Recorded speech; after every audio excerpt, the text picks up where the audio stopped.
Sire, our finances are in shambles and we have no standing army to speak of to protect our borders and civilians. Whatever shall we do? It seems we have no other option. You don't mean to summon the sacred hero of legend? A generic high school student? Indeed. And when he arrives, we will pawn him off for political and financial gain. What? Yes. Or even better, we can ask them to single-handedly manage our nation's economy and political affairs. You know, that first option doesn't seem so bad anymore. Wow, that really seems like a lot of powerful magic. Really makes you wonder why they couldn't just allocate those resources into solving their own problems, but what do I know? I'm not a high school student, which, as we all know, all high school students are masters of the bureaucratic process, capable of tackling copious amounts of paperwork. High school students. Yeah, I was like that in high school too. But maybe I'm being too harsh. I mean, I should at least say the name of the anime before I start shitting on it. So, the name of the anime is How a Realistic Hero Rebuilds the Kingdom. Note the word realistic is doing quite a lot of work in that title. More work than the hero is, anyway. Wait a second. Aren't you the guy from A Maggie Brilliant Bark? And wait a second, aren't you the girl from A Maggie Brilliant Bark? Wait a second, isn't this just the plot from A Maggie Brilliant Bark? Nah, I'm just kidding. Maybe. But the name of the game of this anime is an isekai centered around economics and politics, as if to say, I'm not like other girls, I'm quirky and weird. Then in complete unison you will hear a deafening same from an army of other girls, and you realize the isekai genre has just become the new high school genre in that any and every anime setting needs to take place in a high school, regardless of whether or not it's conducive or in any sense beneficial to the development of the plot. And I wonder if this anime falls into the same issue. Or did I already answer my own question? And this is my first issue I have with this anime. It really doesn't need to be framed as an isekai. Which is not to say an isekai can't be successful if it pursues a story based around economics and diplomacy. In fact, many of my favorite anime take this route.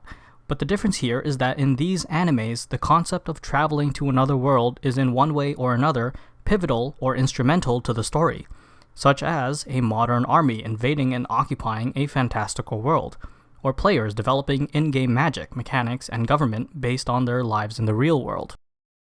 But this anime doesn't gain anything similar from its status as an isekai. The main protagonist is nothing special above your average high school student, and he doesn't bring with him any new or unique insights from his homeworld that would benefit him in the fantastical world. No ideas that shouldn't already exist in the fantastical world, at least. The only semblance of information past the first episode that would hint that he's from another world are his quick jabs referencing pop media that could clearly only exist in his homeworld.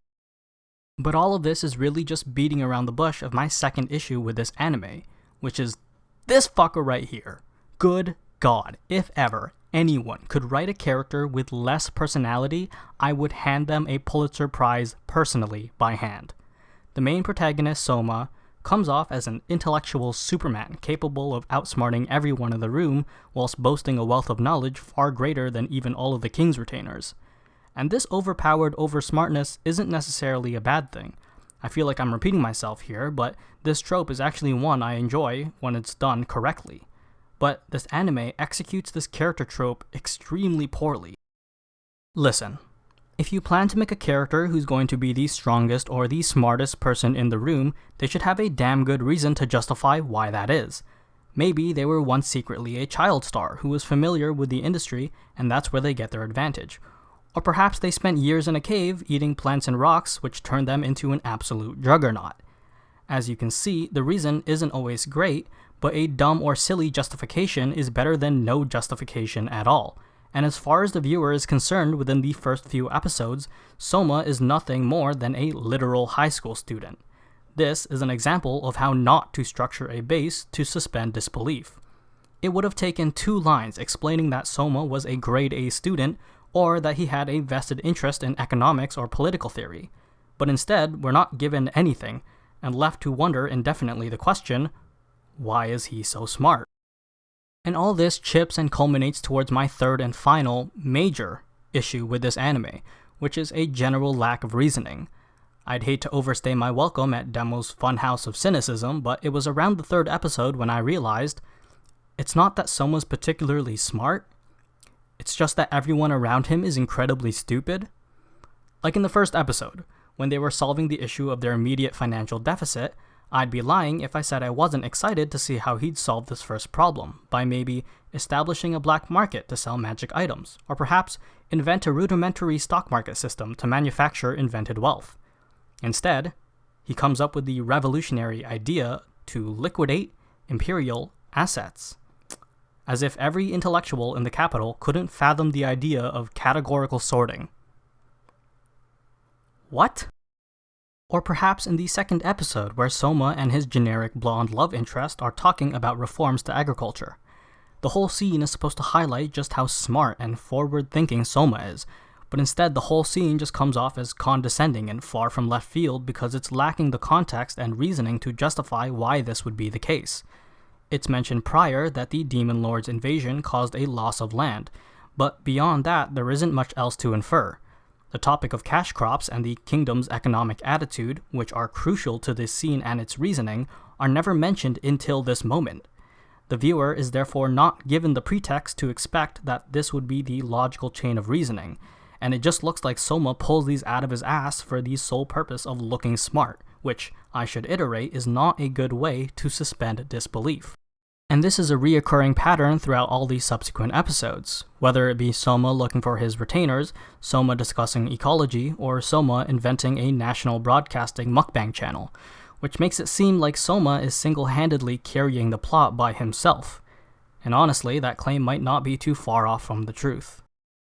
But I'll stop beating around the anachronistic bush and answer the question you clicked on this video to hear. How should you watch how a realistic hero rebuilds the kingdom? Don't.